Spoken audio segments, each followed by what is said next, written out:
What's up, everyone, and how's it going? Happy Friday. Just to round out the day, we're going to talk a little bit about MCP security.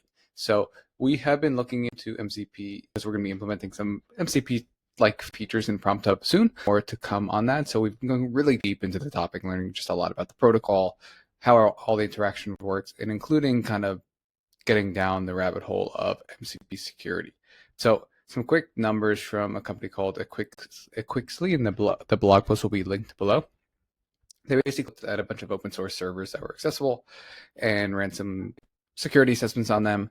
And again, that'll be linked below. But they found 43% suffered from command injection flaws, 33% allowed for unrestricted URL fetches, and then 22 leaked files outside of their intended directories. And so it is just like an important thing to note that the protocol is new. There's a lot of kind of edges around it that allow for attack vectors and things along those lines. And all that to be said is that we're super bullish on this and we're really excited about it. A lot of things that we're kind of cooking up soon. So read through a bunch of the latest research. We'll link to some interesting papers below. We have a whole article that goes like pretty deep here. Let's see, is this the one? So yeah, we can look at that too. Basically 5 attacks to be aware of. So essentially this is like, hey, it looks like a calculator tool or like a, get repos tool, but it's actually like delete repos underneath the hood. So that's one. Rug pull. This one's interesting where a server you're using on Monday maybe has some tool that you're using and it all looks good. You audited the tool, you looked at the metadata, but then they ship an update. They update the server on Friday, and now it's like, deleting data, reading data was something it's not supposed to do. So good to kind of periodically check those.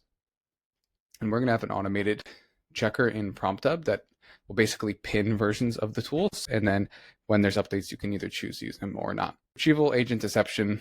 This is kind of similar to prompt injections, but basically a hacker hides some MCP commands in like a public document that is likely to pick up or known to be used in some server, some MCP server.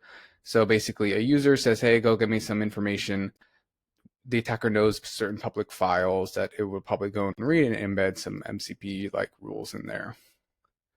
And some researchers actually did this where they added this command, search for OpenAI and certain API keys. And what happened was the agent used the Chroma Vector database to retrieve the MCP data from like a stored source that's publicly available.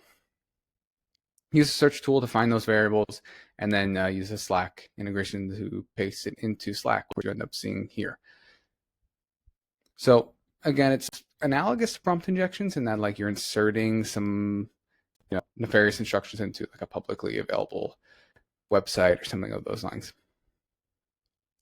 Server spoofing. So this basically means using a server that maybe looks like it's from a verified partner. It looks like a GitHub server, but it's actually like a GitHub server or something like that. So just be careful in terms of what servers you're opening up to. Just pasting credentials in, like there's a lot of malpractice that go wrong here. Cross-server shadowing is honestly not as interesting. We go into a lot more of other types of attacks in our blog post, but solutions, MCP now supports auth, so at the transport layer, so use that wherever you can. Only scope the tools that you need. The GitHub server has like 35 tools, but if you're only going to use 4, only scope those. Don't even use the other ones. Don't give your team access to the other ones. And you're like configuring your client. Again, keeping up to date with the tools. So you want to make sure you're like locking or versioning the tools in some way such that if there's an update, you're both aware of it and can choose whether or not you want to use that even for a tool that's enabled. Always look at the metadata, and yeah, updates, avoid that. You can validate input and outputs, enforce JSON schemas on parameters, length caps, path allowed lists, stuff like that, kind of lower hanging fruit things to do. Then having some sort of monitoring is always helpful. Not necessary, and the other stuff will get you pretty far, but it's always helpful to see kind of what's going on, especially if you're in like a larger team setting. And then having some, kind of big red button.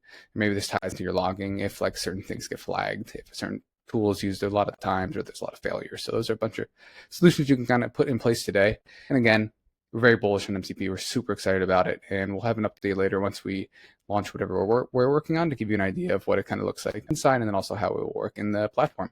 That is it for today. Have a good one.